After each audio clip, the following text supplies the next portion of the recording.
We are back with you live once again on another Johnnie Torch live broadcast. Broadcast number 198 today. Yes, that's quite a number. We're getting closer and closer to that 200 mark. All these live shows, live streams that we've been doing for the past couple of years. Yep, we're getting up there. We're going to keep doing it until we get it right. We are bringing you the long-awaited Torch News Roundup number 172 this afternoon. We are seated high above the fair metropolis below in stately Torch Tower on the only way to spend your Saturday here with us on the Johnnie Torch Live program. We're starting a little bit early today. We're fashionably early for a change. Pretty much because I'm ready to go and I want dinner and I don't really feel like waiting around. So we're going to get to it. And I'm sure if you were planning on tuning in at the 5 o'clock start time, like 15 minutes from now, you'll still get most of the pertinent news. And then, of course, you could always rewind back to the beginning. Again, I'm not sure if the sound of my desk fan is going to be cumbersome, but it is extremely warm up here in said tower. First, before we get into the news of the week, we've got a lot of news because last week I had to call a nix on the broadcast because I had somewhere to go. I had an appointment, and it was just too difficult to try to put a show together. Especially, people don't really realize how tough it is to put a show together. I mean, I gotta grab the stories, I gotta jot them down. I don't retype them all, but I mean, still, that's a chore in and of itself. Then I've got to grab some images so that you don't just see one static image through the whole show, which I think is always kind of neat if you have something else to look at. It's just a lot of stuff, and so I don't have time sometimes. And I meant to make up for it on Wednesday. I was beat on Wednesday. I was just dog-tired, couldn't do it. And all the stuff that I prepared for Wednesday, I actually had to re-prepare today because my notes somehow were lost. Computer crashes, something happens, and you just lose all that work. Wasn't something I was really looking forward to doing, but I had to get all that show prep back. And here we are. Remember to like, share, and subscribe if you are so inclined. We have a couple of new subscribers that I want to thank right off the bat. Let's see. I think I've already thanked this fellow, Giuseppe Neto. I'm not sure that I thanked you properly, so I'm going to thank you again for joining the show. Hopefully you watch and enjoy the streams. And we got a new subscriber yesterday named Freaky Dawdle. Freaky Dawdle, if you're out there, thank you for joining and subscribing. And as always, I sub back to any subs that have a channel, an active channel. I don't always sub back if it looks like you've got like maybe 3 subs. That kind of just shows me that you're not creating content. But if you're creating content on a regular basis, I'll be happy to sub back. And we should all help each other out. I just got to get on the ball a little bit more with being a YouTuber. But segue into my favorite topic. I am just so extremely busy working on The Adventures of Bullet's Bourbon Private Eye. We've got remaster number 1 in the works, and for the 200th broadcast, I really want to dig deep and get into the comic again. The nuts and bolts of the comic, the story, and everything. But I'm really spending a lot of time working on getting the first issue remastered. Again, the plan is probably to do an Indiegogo when I'm just about done with the work. I don't like doing an Indiegogo when I've got too much to do left on the book, because I can't concentrate on promotion and doing the book at the same time, the nuts and bolts creation of it. So we're going to wait on that until probably April, when the book, God willing, will be 90% completed, 99% probably. Of course, it'll still have to be formatted and printed and so on and so forth, which would probably be 10%. But at this point, we're about 35, maybe 40% of the way there. Still working diligently on it, and digitally. We're trying to get this book done quickly this year, because I spent the better part of a year this past year remastering all of the issues in the series. into 3 collections. The one you see on the screen here is the Bullets Bourbon Chronicles number 3, When the Night Comes, which of course is the soul-shattering climax of the trilogy that's begun in the first book that we're working on now. This is the team-up of Carrot Top and Pencil Neck. Of course, the second remaster, which is called Bullets Bourbon Chronicles number 2, is Knock on Wood, another of my favorite stories that has the introduction of Pencil Neck, another of his main villains. And of course, the first collection that we're working on here is the first issue. It's a short, it's relatively short compared to the other sizes of the other tomes I've done, but it's basically just an introduction to Bullets Bourbon and the characters and the world, Carrot Top being his main nemesis, introduced in that story. And again, I really hope to promote all 3 with this next campaign, should I be able to get it off the ground sometime in the spring. Again, I'm working very hard day and night to get this one done, because I am looking forward more so to creating new adventures. It's just my impetuousness that I pretty much started before I was ready. I got a lot of the, issues out before they probably were ready for public consumption. And so now I get the chance to go back, recolor them, make sure they're as good as I can possibly make them, and, get them out for public consumption. So please check out the link in the description below. You'll see a free preview of a couple sample pages from the When the Night Comes story. We got the Knock on Wood story also out there. Haven't promoted that one as much, but that is our most recent collection that's out there for you, so check that out too. I'm sure you'll enjoy them. The first issue, of course, will be out, tentatively speaking. We're hoping it'll be released late April, early May at the latest, sometime in May. Alright, so make sure you hit like, share, and subscribe. Check out the link in the description below for The Adventures of Bullets Bourbon Private Eye. We've got the chat room open for any visitors in case you want to talk about any of these great topics we're going to be talking about today in pop culture. That's kind of where we're at with this show. We talk about all the stuff that's coming out, mostly movies and TV, comic book related. We also got a comic book story that we're going to talk about in the news today as well that I just found out about. So a lot of exciting stuff still on the table. And also check out the link in the description below for our Twitter page, where you can keep up with more of the ongoings in the life of Johnny Torch. So with that out of the way, we're going to start off with a story. I don't cover musical topics too much, probably because music stinks these days, and there's really nothing interesting for me in music.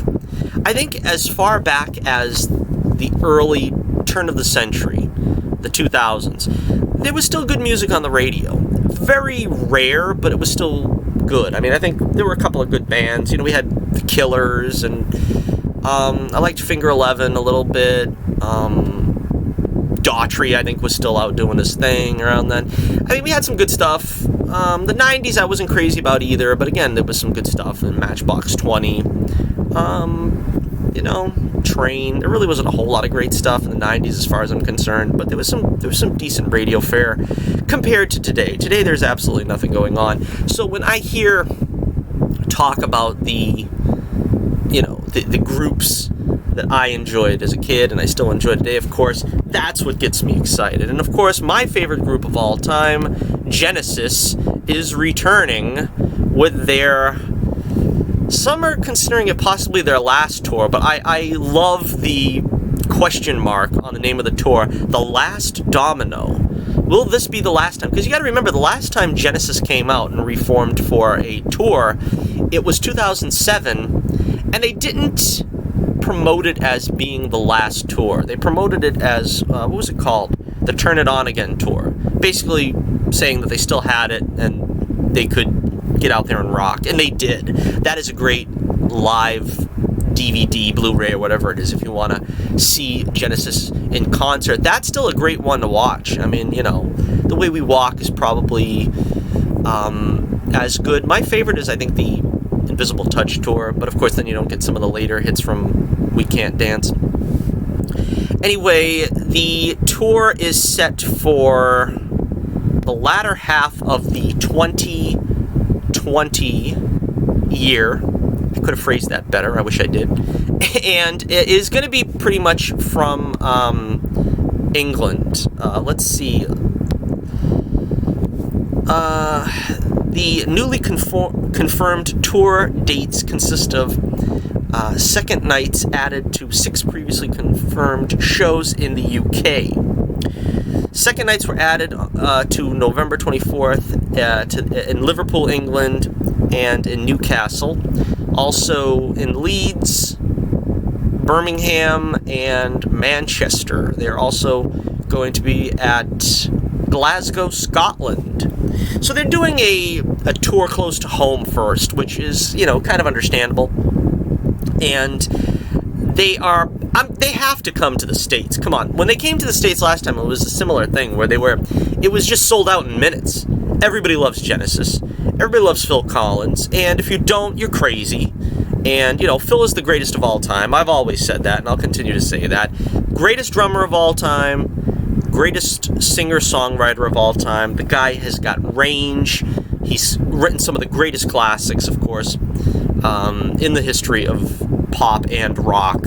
Of course, that's taking nothing away from Mike Rutherford with Mike and the Mechanics, of course. Another great songwriter in his own right that has written a lot of great songs for Genesis. And, of course, Tony Banks. You can't have Genesis without Tony Banks. Tony Banks is, of course, Genesis. And people don't really appreciate him, I think, because, he has had the least success in his solo career. But if people knew what he brought to Genesis, they would give his solo career another listen. I unfortunately don't have a great, I don't have all of Tony and Mike's solo works, or in Mike's case, I guess Mike and the Mechanics, in my collection. But, if you go on YouTube and listen to some of the stuff that they've done independently, it's still some pretty quality stuff. Classic stuff. If you like Genesis, you probably will enjoy. Of course, this is not the original permutation of the band. This is the 3-man version, which is, of course, Banks, Collins, and Rutherford. A lot of people want to see Peter Gabriel come back, and I don't begrudge you if you're a fan of the early Peter Gabriel Genesis. But a lot of people acting like, they need Steve Hackett back, and they need to have Gabriel back. The band evolved past them to the point where I don't think it's really conceivable that they will ever come back. A lot of times, we hear Tony saying things like, well, we'd welcome Pete back if, he is really serious about it. And then they talk to Pete and, Peter Gabriel, and he'd be like, well, we'll see, we'll get to it, and he's just, like, hemming and hawing about it. So it's not even a case of the guys not wanting him back as much as he's very difficult, I'm saying that in the nicest way, he's very difficult to make plans with. He doesn't ever seem to, he takes one step forward and 2 steps back whenever there's a Genesis reunion. And of course, Steve Hackett, of course, a very great and prolific guitarist. He's doing his own thing as well with Genesis music. I don't necessarily feel like I need them. I don't feel that this band should go backwards. I will be frank in saying that I came to the band as a Phil Collins fan. The first songs I heard from the band were probably the Invisible Touch album, and that's what made me a fan. So it's like, that style is what I like. That style is what I heard. And then, of course, from being a fan of Genesis in the Invisible Touch era, I, of course, went back. I heard the early stuff, the Gabriel stuff, the Steve Hackett stuff, and a lot of that is still very good. But again, that's taking it backwards. I don't think that's necessary. I would rather just have a tour with Phil and as the 3-man set. Of course, this also marks the departure of longtime drummer Chester Thompson. Now, Chester, of course, always was part of the live tours because Phil can't obviously drum and sing every song. So Chester, of course, was the backbone of Genesis for a long time. I'm kind of sad that his presence is no longer requested, apparently, because Nick Collins is taking over the drumming duties, of course, Nick being Phil's son, and that's kind of understandable. He backed him up during the solo tour that Phil just got off of. And I very much, would like to see Chester if this is in fact the last tour, but understandable that, I don't know, some people have said that there's a falling out between Phil and Chester. I don't know how true that is, or that there's a falling out between Chester and Genesis, because you got to remember, they too also chose another drummer. I can't remember. He was an Israeli drummer, I think, back during the, what was the name of their final album? Calling All Stations, during that tour. So again, I'm very excited about this. Of course, we have to mention Daryl Sturmer, of course, returning, the legendary guitarist / bassist of the Genesis live concerts. He's been with them also as well since the 70s, replacing Steve Hackett. And it's great to see that he's still a big part of it. He is, again, he's an underrated guitarist. I mean, I could just gush about Genesis, for hours. That's why I said, starting with this topic, I knew that we could cover 15 minutes easily. But, check out some of what Daryl Sturmer does on guitar, and it will really blow you away. He's got that fast lightning speed when it's needed. He's got that great sound, of course, that is in all of Phil's solo albums. Well, apart from both sides, I suppose.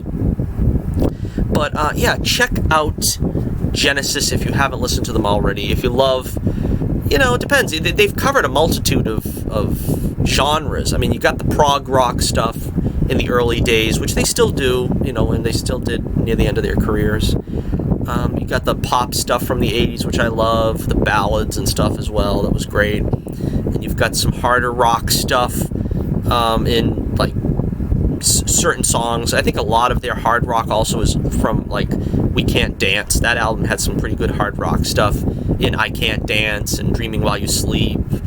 Tonight, one of my favorite songs. Again, I would count that as a hard rocker.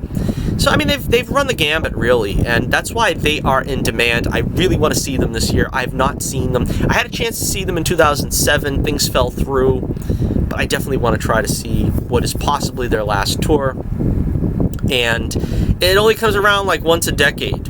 Once a decade you get to see Genesis get back together. Of course, the guys all in their late 60s now. It's going to be anybody's guess how much longer they're going to tour, every 10 years. It seems like a stretch that they'll be coming back at 78 years old. Unless, of course, they may do like another short tour, like maybe 2-3 years from now. That might be doable. Again, as usual, I'll always end the topic with, I would love to see the guys do one more album. I'm hoping that they enjoy this tour so much that they're going to get back in the studio, they're going to do another album, they're going to blow us all away, and they'll come back for one more tour. And hopefully tour, a good-sized tour. Phil, of course, not being all that healthy anymore. I mean, I think he said in an interview I heard that he's going to try to play the drums on a couple songs during this tour, but he's had back problems and neck problems and wrist problems, and at his age, unfortunately, that's not something that you can completely repair. So again, best of luck to Phil and Genesis. Hopefully, they will be around still for some time to come. Alright, so we're going to switch on to another topic here. We're going to stay with the music. For another story. I wanted to talk a little bit about Huey Lewis and the News. They've got another album coming out. It's actually already out. And unfortunately, I haven't picked it up yet. I've been meaning to. A little short on funds, unfortunately, right about now. I'm trying to make ends meet. But pick up a couple copies of The Adventures of Bullets Bourbon, and I'll be able to get Huey Lewis' new album. But unfortunately, if you're not aware, Huey Lewis is now, losing his hearing to the extent where it's becoming a problem in his career. And their latest album, Huey Lewis and the News, Weather, is being considered probably their last album, because Huey can't really hear well enough to sing in tune. So we're going to read a copy on this one, a brief interview here with Huey Lewis, another 80s legend, another music legend. And again, you know, a lot of people like to make fun of sort of Phil Collins and Huey Lewis, and they have the whole, what was that movie that Christian Bale did, where he was a psycho killer or something that extolled the virtues of, you know, Genesis and Huey Lewis and Phil Collins. But it's not a joke. I mean, these guys did the greatest music of the past century. I mean, pop music, you can't go any better than to hear a Huey Lewis album. I mean, Huey Lewis has created so many great pop rock anthems, you know, The Heart of Rock and Roll, you know, The Power of Love. Just, you know, I could go on endlessly. If This Is It is one of my favorites. Do You Believe in Love? Just great stuff. And, you know, to see again that, you know, his musical journey may be coming to an end is, again, very, very sad. But let's see.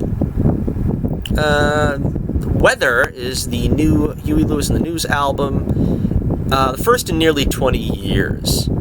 2 years ago, Huey Lewis was diagnosed with Meniere's disease, a disorder affecting the inner ear that can trigger spells of dizziness and hearing loss. Huey says, "I can't hear the notes, I just hear cacophony." Lewis can still hear out of his left ear, but says it's sporadic and distorted. Of course, Phil Collins himself also has this, you know, the issue with his hearing as well, unfortunately. Let's see. He says his left ear was once his good ear. He lost most of his hearing in his right ear about 35 years ago. Wow, I wasn't aware it was that long ago he's been having hearing problems. About the same time as Back to the Future featured the music of Huey Lewis and the News. In April of 2018, the band called off a tour announcing that Lewis can't hear music well enough to sing. The first album in nearly 20 years is consisting of 7 songs that the band worked on before Lewis' hearing problems became more pronounced. "It may be my final album," Lewis said. "It's hard for me to find pitch, so I can't sing to the music." The diagnosis was incredibly depressing at first. "I spent 2 months in bed, really fasting, and trying all kinds of protocols, including steroids." Last year, the musician told Whitefish Review that he was suicidal at times. Lewis says that over time he's found ways to cope with his hearing challenges. "First of all, you can kind of get used to almost anything," he says. "Number 2, I remind myself that there's lots of people that are worse off than I am. Still, a lucky guy." He hasn't ruled out the possibility of returning to the stage. "I'm hoping to recover my hearing so we can get the band back together and play live. But I can't right now, and I can't tell you that I'm certain I ever will again. In the meantime, I'm staying as creative as I can." Lewis is using the time he once spent singing to pursue other projects. For the past 10 years, in collaboration with Hunter Arnold, Lewis has been songwriting for a musical based on the Huey Lewis tunes, called The Heart of Rock and Roll. Since his hearing grew debilitating, Lewis says he has been able to write one song for the production. When it comes to songcraft, he says, generally, it's the idea that's the most important part, and the hook, the title, or what the song is about, that's the hardest part. Luckily, he hasn't lost that sense. "I can't do the minutiae. I can kind of see the forest. I just have a little trouble with the trees." So again, very sad news, and I pray for a complete recovery for Huey. Again, Huey is one of the greats, and hope, you know, I wish I could have seen him on stage. Again, I really wish a lot of my musical heroes, it's, you know, coming to the twilight of their careers. I realize, I think Peter Cetera of Chicago has more or less announced that he's not going back on the road. The last tour that he did was his last tour. Again, I'm a big Peter Cetera fan. Also, Dennis DeYoung, he's going back on tour. He's not coming around where I am, unfortunately, but I would love to see Dennis DeYoung one more time with the music of Styx. He should still be fronting Styx, of course. They're kind of pig-headed over there at Styx. And, you know, I think I still got a chance with Hall & Oates. They're still coming around, so I'm holding out hope that maybe I'll still see Hall & Oates in concert. But a lot of these guys, great heroes of mine, unfortunately, are riding off into the sunset. We hope that they still have a couple of good albums left in them if they can't perform on stage anymore. But yep, thanks Huey Lewis and the News for this great musical catalog you've given us. And again, let me know in the comments below if you have an affinity for 80s rock like I have, and what some of these great singer-songwriters mean to you. Alright, taking a little sip of the old H2O. We've got our apple cider vinegar H2O mixture going on here. Alright, next up the story we have here is, we got a few behind-the-scenes images of the Loki television series that is going to be streaming on Disney+. This is a little bit more what you guys are tuning in for, right? You want to see Loki. Alright, Loki is currently shooting in Atlanta, and we finally have some photos from the set of the series, as well as showing Tom Hiddleston's God of Mischief rocking a very different look. These show the villain being flanked by the TVA, the Time Variance Authority. I don't know what that is. I thought that wasn't that something with Legends of Tomorrow? I don't know. I don't understand it. Anyway, let's see a couple others. Even more interesting is a first look at Sophie DiMartino's character. While there have been some rumblings she could be playing Enchantress, her costume bears a striking resemblance to Loki's. Noticeably the gold half circle. It's identical to what Hiddleston's villain wore in his early appearances, including when we last saw him in Endgame. With that in mind, common sense says the actress is going to be suiting up as Lady Loki, something that's been rumored for a while. Is the original Loki pursuing her alongside the TVA, or is she the hero of the story? Honestly, it's impossible to say. So, yeah, this is interesting. Like I said before, I have no idea what they are doing with this Loki series. It seems pretty interesting.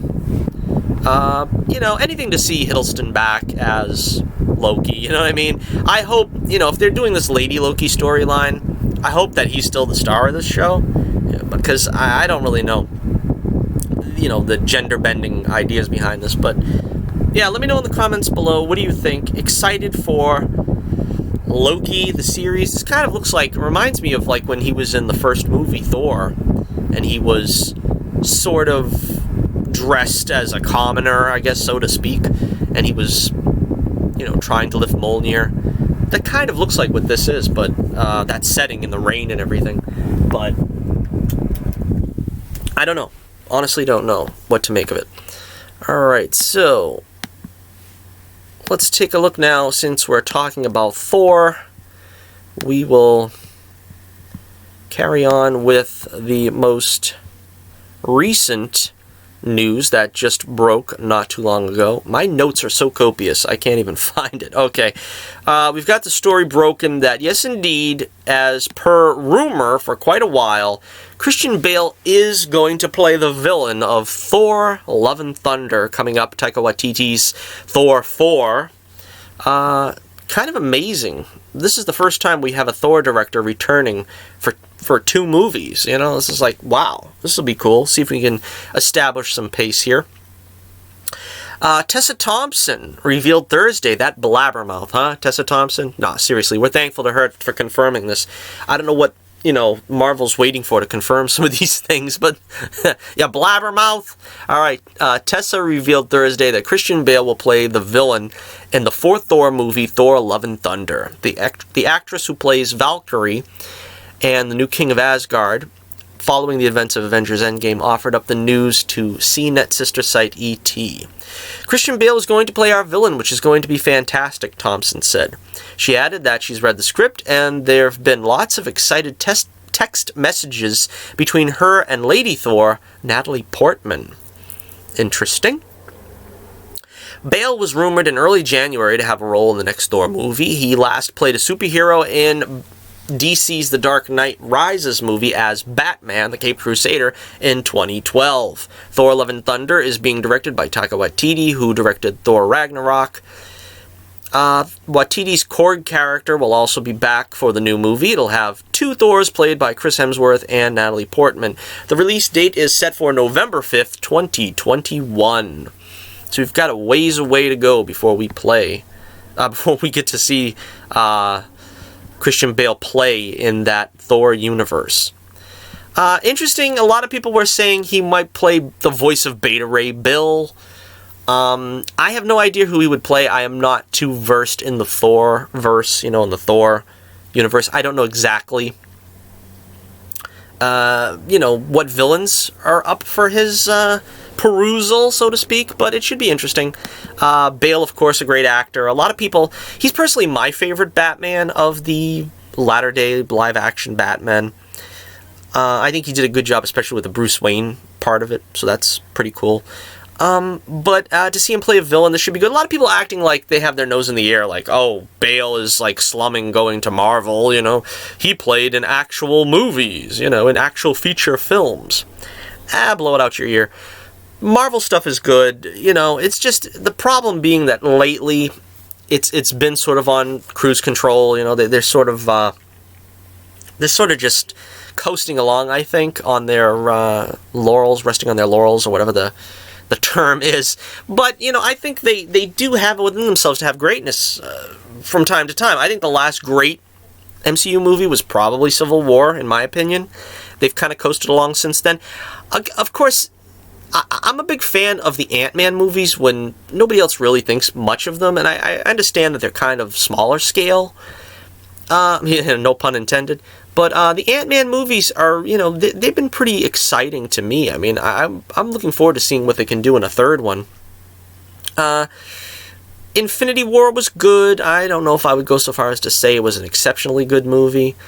But, yeah, let me know what you think. What do you think, who do you think Christian Bale is going to play in Thor: Love and Thunder as a villain? This kind of reminds me of, like, Ewan McGregor playing Black Mask.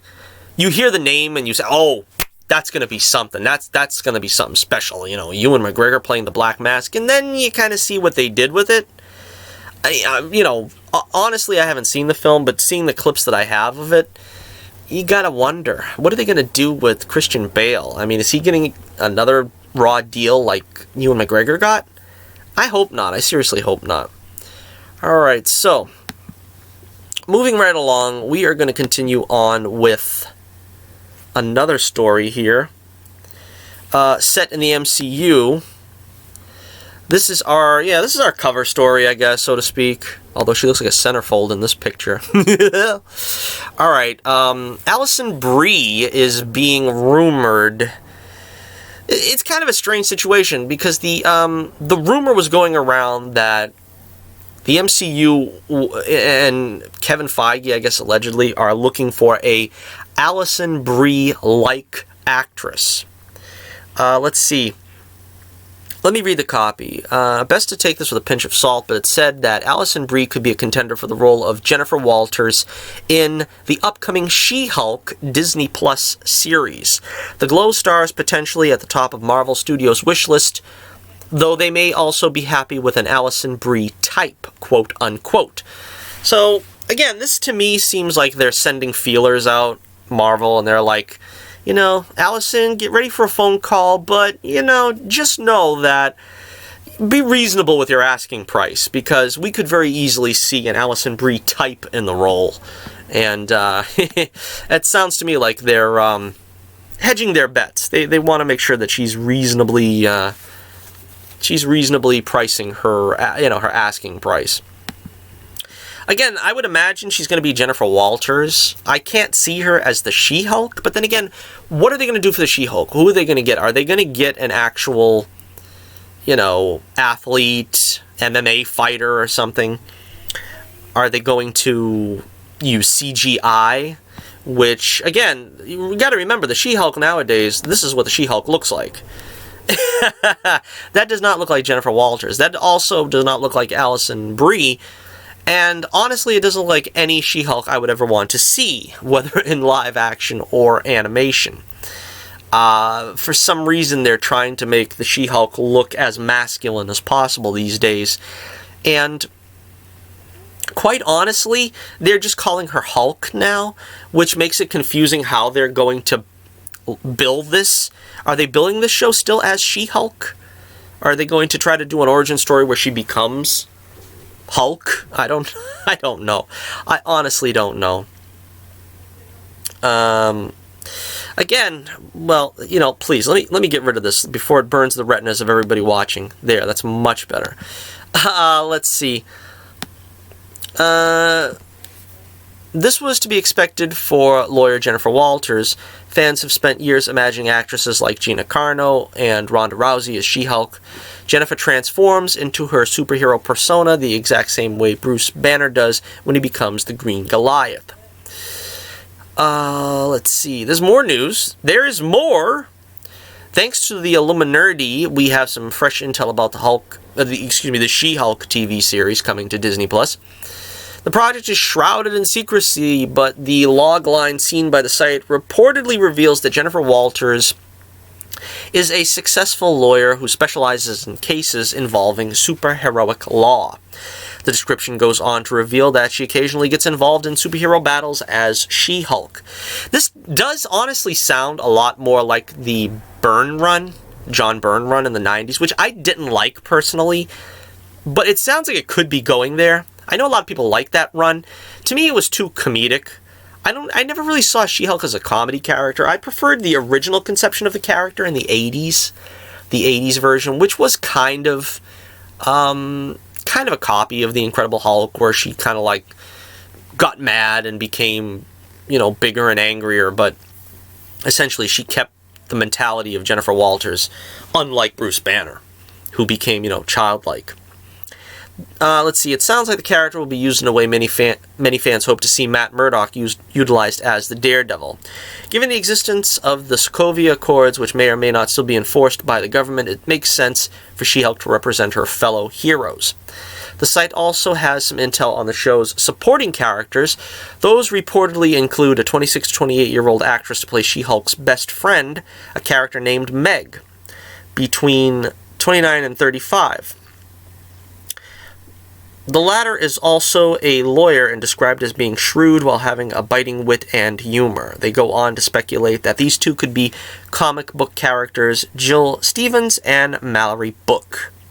They could just, you know, they should just bring back, what's her name? Darcy Lewis.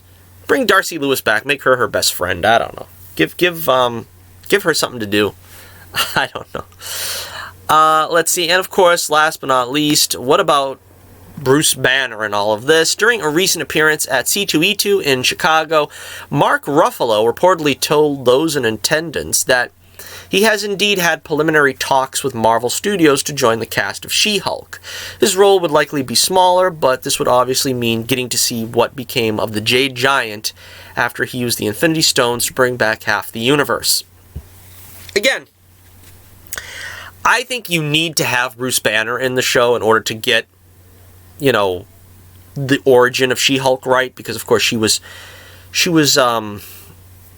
injured in a gang-related assault, and she was shot and needed a transfusion. Her cousin, of course, gave her the transfusion, her cousin being Bruce Banner. And it's necessary, although I don't like what they've done with the Hulk. Now, if they put the Hulk in this and try to redeem him, all well and good.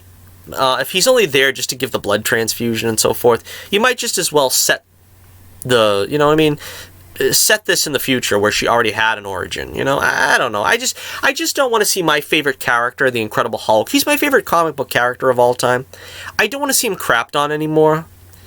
And again, they haven't done right by him since Avengers 2012. I think, like I've always said, I hold out that Thor Ragnarok was a step in the right direction for the character, but they totally ruined him in Endgame.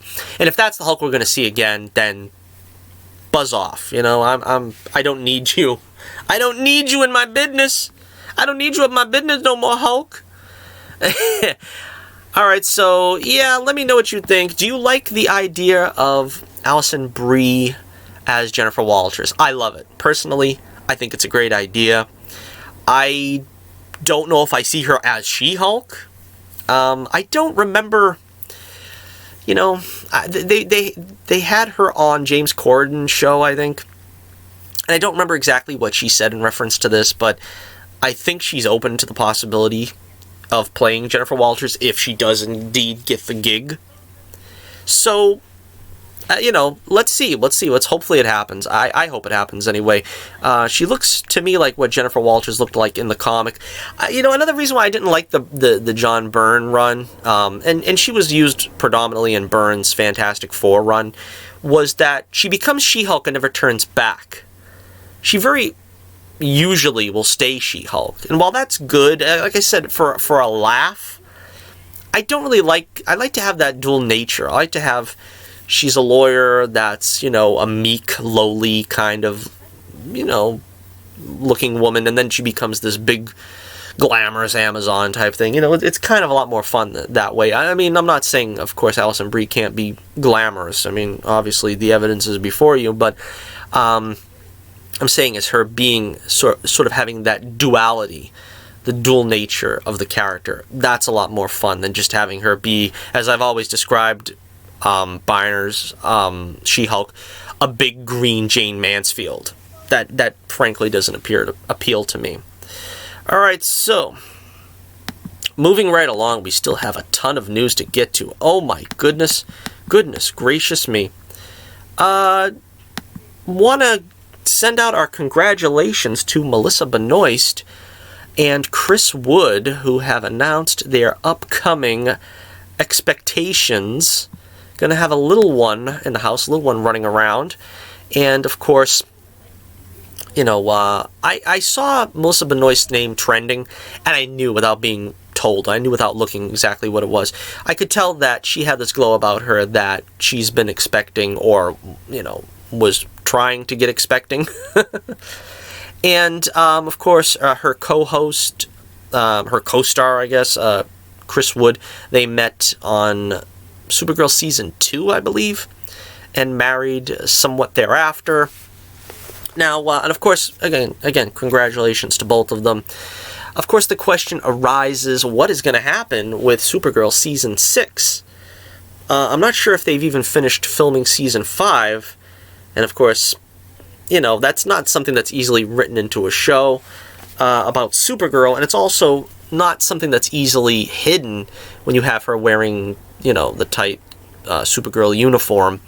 I think it could be dealt with very creatively should they decide to not shoot around it. I think they most probably will shoot around it, though. They would probably take a greater leave of absence to the show and maybe have it start later in the season next year.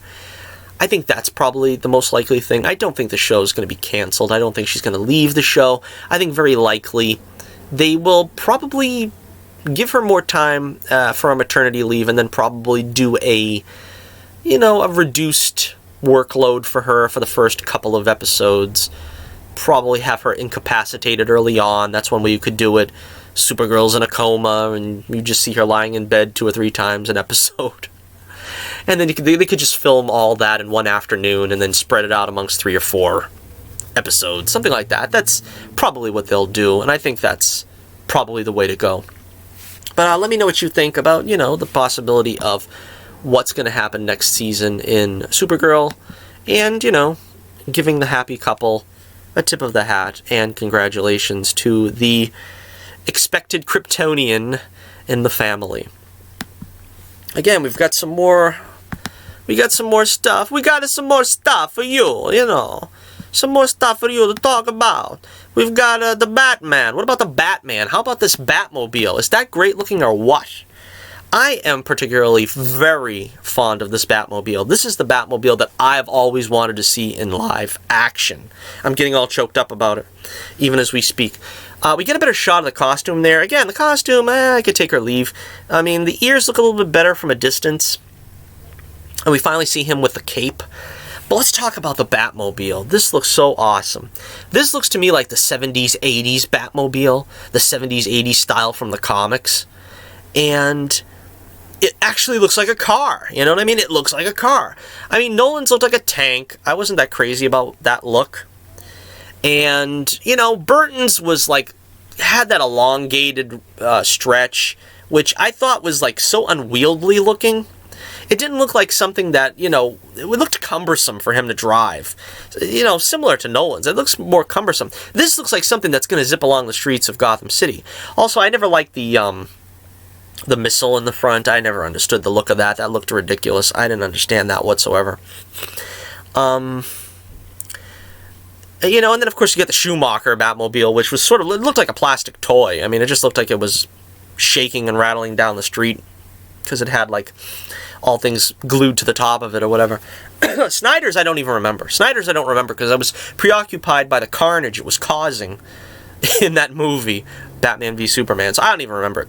This looks great. The only thing I don't like about it, and of course people will say, this is an early Batmobile, this is year 1, this is year 2. Alright, you know, I get it. But this is not customized. I don't understand why they don't customize it. It should have the bat symbol on it somewhere here. It should have the scalloped fins going more pronounced up the back.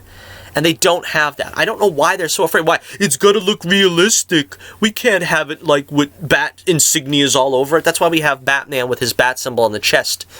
It's some kind of a broken batarang or a broken gun that killed his parents or whatever people are saying it is.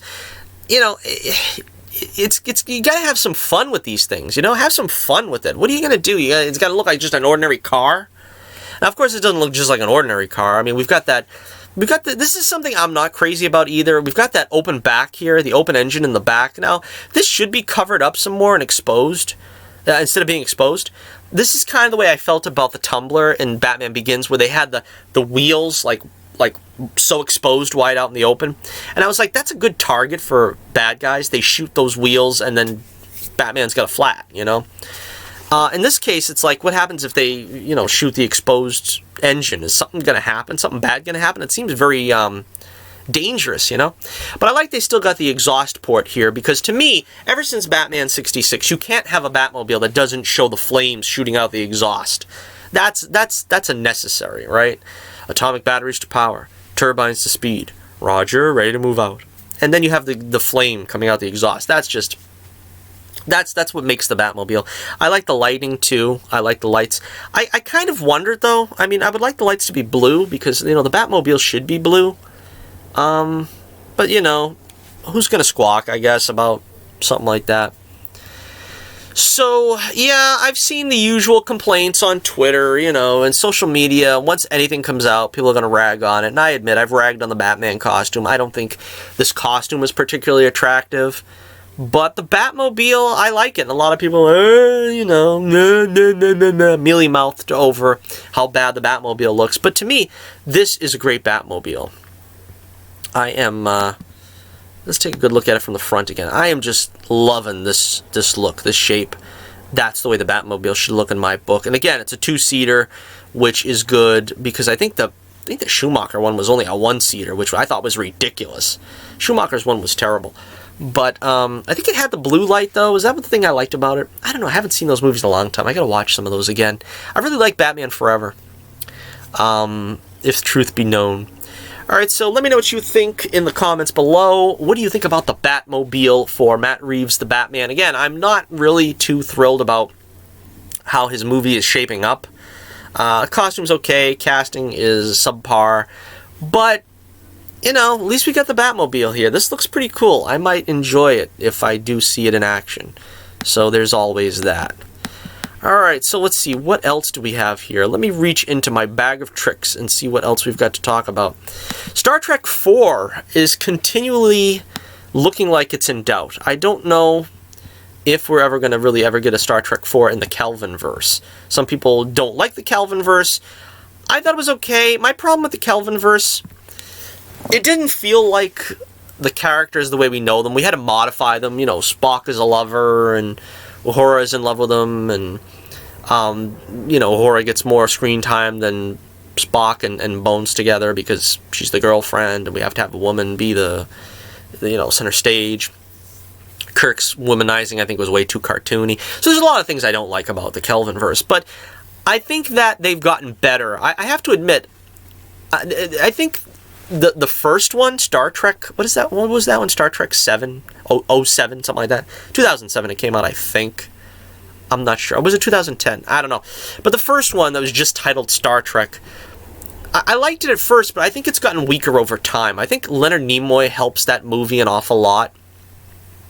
But I think they did better with Into Darkness. I think that's a legit, pretty strong movie. I think, you know, they did their own take on The Wrath of Khan, pretty much the same way that J.J. Abrams did his own take on, you know, A New Hope with The Force Awakens. He kind of did his own take on that, and I think, given that it's an alternate timeline, I can dig it. You know what I mean? I can't dig The Force Awakens knowing that it's basically set in the same continuity, but it's just a remake. Star Trek Beyond, which was written by, or co-written by, Simon Pegg, as you see here, who played Scotty, I thought it was good. It was the closest I think they came to the actual original series. It felt the most like the original series. I thought it was very good. I thought they, you know, kind of went out on a high note, if that is indeed their last film, but they were planning on making a fourth. The story goes that it was going to star Chris Hemsworth coming back as George Kirk, James Kirk's father. He would be, you know, obviously a time travel odyssey. Those plans went by the wayside when they couldn't afford Chris Pine and Chris Hemsworth in the same movie. So Pine left. Supposedly a new film was going to be made, and we were chronicling this all along. It was going to supposedly star Chris Pine again. That was tentatively announced. Of course, Quentin Tarantino was all up in the back making his own Star Trek movie, which may or may not have had anything to do with the Kelvinverse. But that is kind of going by the wayside now, it looks like. Let me read the copy here. Of course, Noah Hawley is the most recent name attached to Star Trek, and we don't know if his Star Trek on the big screen is going to be a Kelvinverse film. Let's see. Fargo's Noah Hawley has been linked to Star Trek 4, while Quentin Tarantino is still said to be developing his own take on the iconic franchise. There's been no official word, though, and Chris Pine walked away from the series over disagreements about money. Simon Pegg now, who has played Scotty in the first 3 movies, expressed his uncertainty over what comes next. The fact is, Star Trek movies don't make money. But I should do this like in his voice the whole time. You know, as Scotty. They don't make Marvel money, he told Games Radar during a recent interview. They make maybe $500 million at the most, and to make one now on the scale they've set themselves is $200 million. You have to make 3 times that much to make a profit. I don't feel like the last one.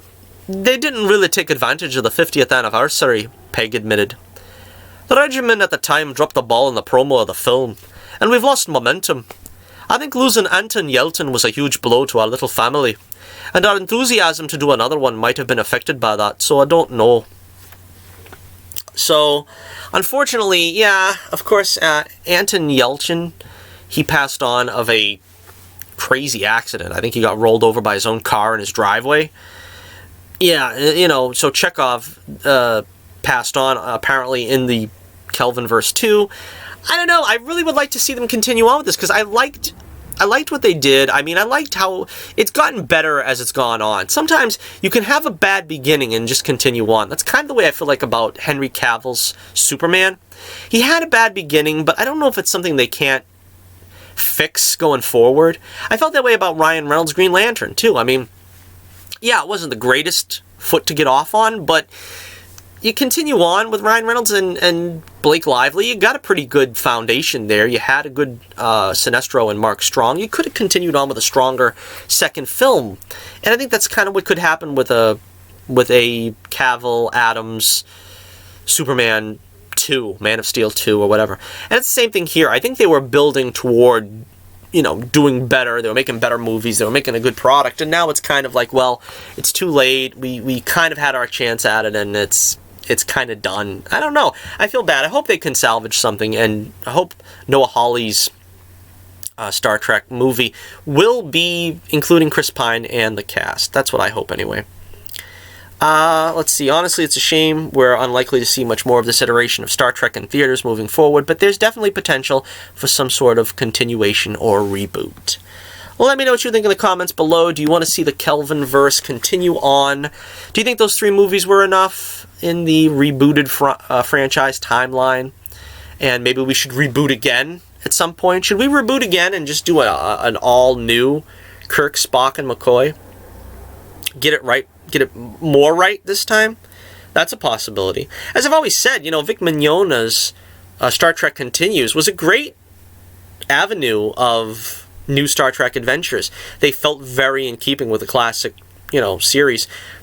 If he had full reign to continue doing a show and maybe, go further and make movies, make an actual film franchise out of Star Trek Continues, I would be happy with that. I would love to see that. I don't know if they would ever allow him to do that, Paramount, but yeah, I would love to see it.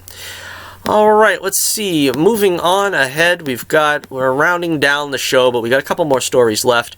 Indiana Jones, the man with the hat, is back. Yes, he is returning, but he is returning without his daddy, or at least one of his daddies. Of course, Sean Connery being one, which apparently Sean Connery is staying retired. He's not coming back. George Lucas, his creator, his daddy, he is not coming back to write the script. And now, apparently, his third daddy, Steven Spielberg, is not returning to direct Indiana Jones 5. And that is very disappointing that no one in connection with the creation of the character will now be in play. We all know how successful these movies are without the creative force that created them behind and controlling the character and the franchise.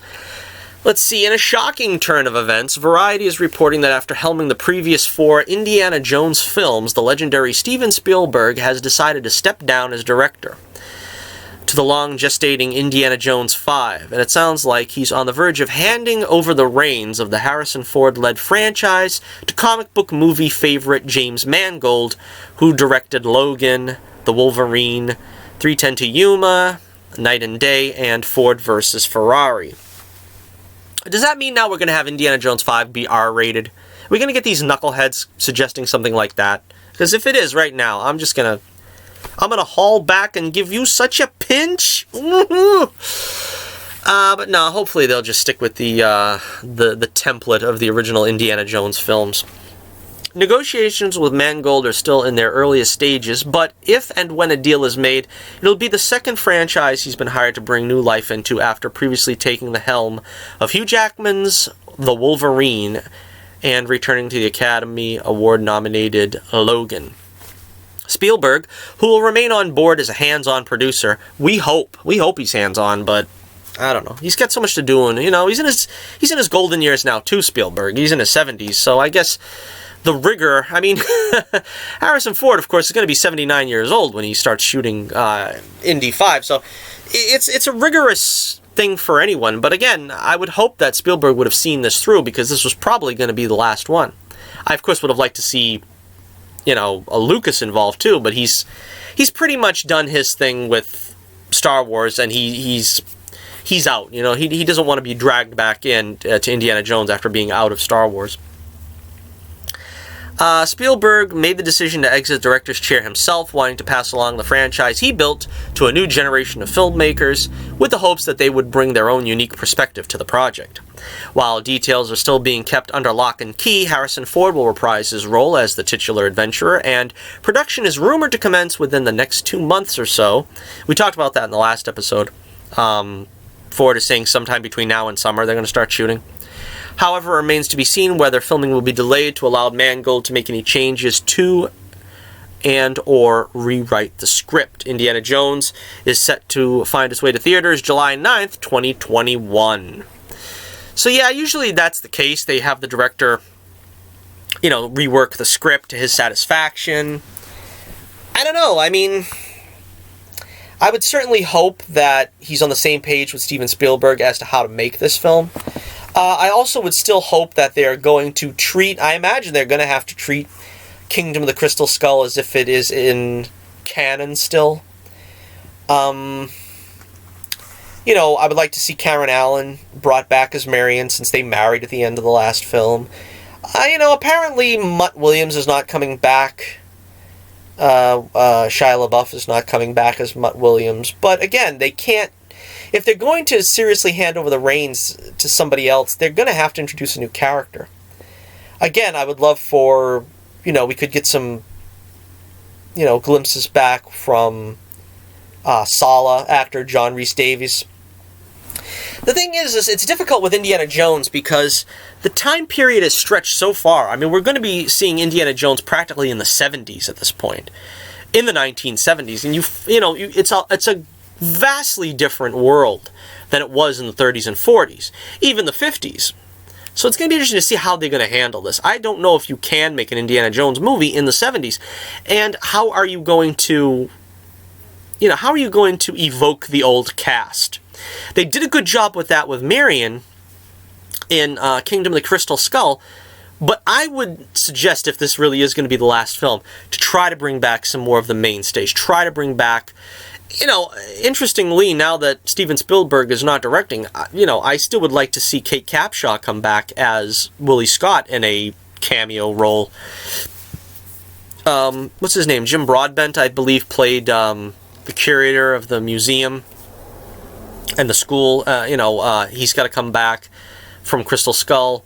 Jonathan Kwan, who played, Hugh Key Kwan, playing Short Round. It would be great to see an adult Short Round come back if they could, come up with a story, of course, that would make all these characters coalesce into the same film. I would love to see that. I think that would make that's the problem.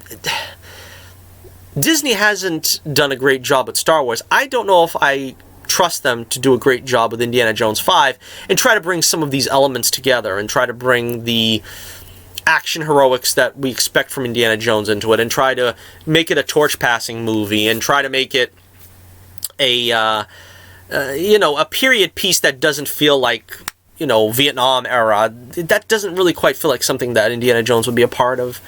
So again, it's difficult. I'm not sure exactly, how the chips are going to fall on this one, but are you interested in seeing it, or have you just figured that's it? Enough. Let's call it a day. I mean, Harrison Ford is still in prime shape for a man his age. For a guy pushing, knocking on the door of 80, this man is still in great shape. So I don't really have a problem with him going forward in another Indiana Jones film. Obviously, this is probably going to be his last, but, we got to leave it on a strong note. We got to make sure, and, from Call of the Wild, he looks like he still can handle the action. He can still do some of those heroics and not have it come off as looking ridiculous. So I really hope it's going to be everything we want it to be, this Indiana Jones 5, and are you looking forward to it? Are you hoping it's going to be...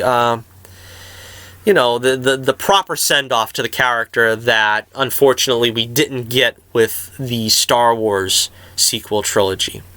Let me know in the comments below. And we have one more story here for you folks. One more story before we call it a day. We're over an hour, but I'm giving you extra value quality here because I haven't done as many live streams as I would like to do. We're going to do one more story here. This one excited me. The Batman Adventures. The Batman Adventures is,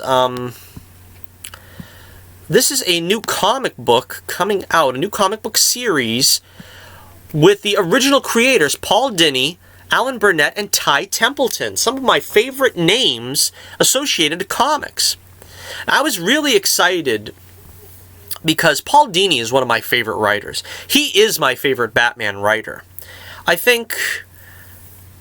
don't really think anybody tops him. Alan Burnett, of course, a longtime member of the art staff of the Batman animated series comic books. And, of course, Ty Templeton, probably my favorite artist that's connected to Batman, the animated series.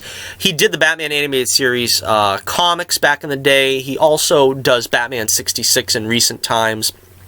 So this is just a great team here for this new Batman series. Let's see. A new comic series set in the world of Batman the Animated Series coming this May.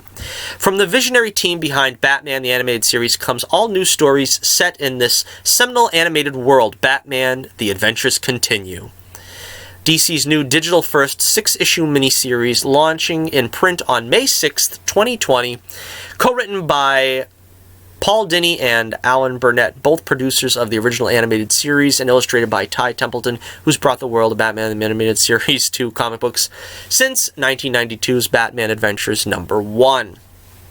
So again, I have never understood why they don't just make an animated series, you know, part whatever this is, part 3 or part 4 of how many iterations have they made of Batman since the animated series began. You know, they've done a bunch of them. And I don't know why, since, you know, the voice cast don't age. You can still get Kevin Conroy. Still sounds as great today as he ever did. Mark Hamill, of course, he's toyed with the idea of leaving the role of the Joker, but quite probably he would be coaxed to come back in some manner. But seeing as how we never got that, I am thinking now that possibly with this comic book series, or miniseries as it is, hopefully it'll continue on and we'll have several miniseries at least. If they could be translated into animated form, just what kind of great sequel would that be to the animated series? Because, you know, Batman doesn't age. Just keep making new adventures with him. Keep Kevin Conroy and try to bring back these older actors that are, you know, originally did the role 20, 30 years ago. Just get them back and continue on. All right, let's see. Fans familiar with the Batman of the new Batman Superman Adventures will be right up to speed, says Paul Dini. Alan and I approached the writing with the idea that we were doing the season you might have seen if we had not put the series aside to do Batman Beyond. That's something that I've always regretted, that, you know, we've gotten Batman Beyond instead of Batman season 3, 4, whatever it was. Tim Drake is still a very young Robin, added Ty Templeton, of the timing of the series. Batman isn't middle-aged or anything, and we're not even close to the events of Batman Beyond. What is different, however, is that we're going back to cover certain gaps in the original series, events that didn't have a bearing on the series at the time, but now do, continued Alan Burnett. In other words, there will be secret histories that will turn Batman's world upside down. Things that no one knew were out there until now. That's exciting. See, now, I know a lot of this has already been mapped in Batman Beyond, so we know what's going to happen to Ra's al Ghul, what's going to happen to Joker, what's going to happen to Tim Drake. You know, that's kind of the unfortunate effect of Batman Beyond, which is kind of the reason why I am not crazy about it. But at least if they can play within that world and not worry about, oh, well, you know, we can't put jeopardy on the character because we know that whoever, you know, Mr. Freeze is going to survive until the year 52 or something. I don't know. Let's see. Perhaps the most intriguing character in the run will be a young man whose story threads through most of the issues, teased Burnett. He's a smart, super elusive loner who knows way too much about the Dark Knight. How this mystery man fits into the world of Batman adventures and what he means to accomplish should, I hope, be a real jolt for old fans. That sounds exciting. Now, of course, I think the first thing that your mind goes to is this Jason Todd? Excuse me, I gotta take a sip. Now, remember, they never approached the character of Jason Todd at all in any of the animated series, or in any subsequent movies, or Return of the Joker, Batman Beyond. None of it has approached Jason Todd. This could be a good place to fit him in, and get him in there and start doing, you know, the Red Hood storyline. That would be a lot of fun. I'm certainly hoping that, you know, they put their spin on that. Because you got to remember, though, Tim Drake, when he was introduced as sort of a semi-Jason Todd. You know, he had the storyline with the Two-Face killing his father and him being sort of a street urchin, which is Jason Todd's original story. Well, not the original story. The original story, he was basically a clone of Dick Grayson. He was the circus performer and so forth. Then they kind of revamped that with another reboot. But again, that's the one most people think about was the street urchin version of Jason Todd. Let's see. In the first issue of Batman: The Adventure Continues, collecting 2 digital first chapters. Wayne Enterprises in Gotham City is attacked by a giant robot that steals an entire room from the laboratory. Who's controlling the robot? How will Batman stop the mechanized menace? And what does it all have to do with Lex Luthor's sudden appearance in Gotham? Batman, the Adventure Continues, #1, written by Paul Dini and Alan Burnett, with art by Ty Templeton and color by Monica Cubina, I don't know. Features a cover by Dave Johnson and a variant cover by Dan Mora. Hits shelves on May 6th, 2020. Digital first chapters will be released beginning April 2020. I'm going to hold off for the the hard copy, but yeah, May 6th can't come fast enough now. I am excited about this, and I hope that this is going to, like I said, launch like a new wave, a second wave. I've been waiting so long for this. Now, I know Paul Dini, like I said, he's my favorite Batman writer. He's done some other work, and I've read off and on a couple of his things, but getting back into that animated series world, that's the place to be. I want to see that again. I want to see that up close and really relish in it, and hopefully, like I said, it's going to... It's going to last longer than 6 issues, and maybe even at some point we can see it adapted into some animation, some direct-to-video animation. Alright, so let me know how you feel about this in the comments below. That artwork is amazing. Look at that, Ty Templeton. Again, one of my favorite artists.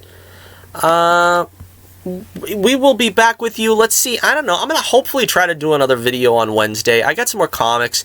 I picked up some old comics. I think I've talked about it before, the old comics. I got another old comic. I picked up The Flash, an old issue. I want to be able to talk about some of these things, and I just never find the time because I am working on The Adventures of Bullets Bourbon Private Eye, and it takes up a lot of my time, but we will try to get a couple more shows out to you with more regularity. Again, I like to do the drawing live streams as well, the coloring live streams, I guess you should call them.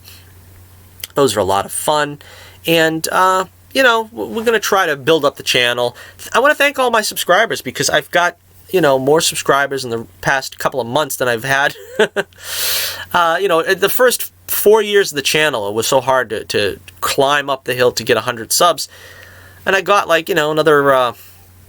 I got about 20 subs in the past 4 months alone. So I'm very grateful. I'm very grateful to everyone who watches the show, who likes the show, who subs to the show, to the channel, and to, of course, shares the show, share the videos as much as possible. I want to thank you once again for joining us, and this is the only way to spend your Saturday here with us on the Johnny Torch Live program, airing every Saturday afternoon after the Saturday morning cartoons. Wish they had them still. But until next we meet, this is Johnny Torch reminding you once again, keep the flame burning brightly, and I'll be with you again real soon.